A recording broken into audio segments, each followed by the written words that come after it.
Ingredients ये हैं कि इसमें प्याज जाएगी चॉप, शिमला मिर्च चॉप जाएगी और चॉप हरी मिर्ची, ठीक है। इसके अलावा इसमें कुटी हुई मिर्चें जाएंगी, नमक जाएगा, काली मिर्चें जाएंगी।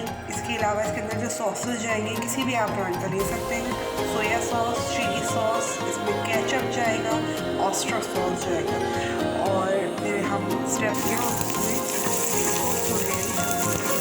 पूरा पकाना है, उसमें हमें हल्का सा सौते करना है। जब ये सौते होने इसको ब्राउन नहीं करना है, तो सिर्फ हमें हल्का सा सौते करनी है।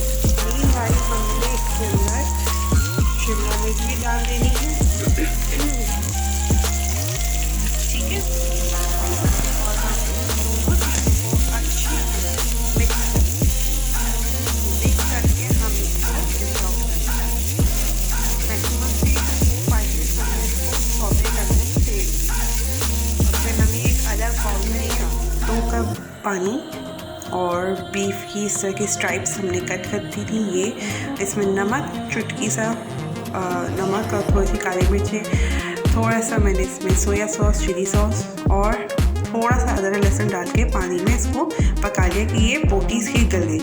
इस पानी को फेंकेंगे नहीं, बोटियों को निकाल के इस पानी को सेव कर लेंगे। इससे हम इसकी ग्रेवी बनाएंगे, ठीक है।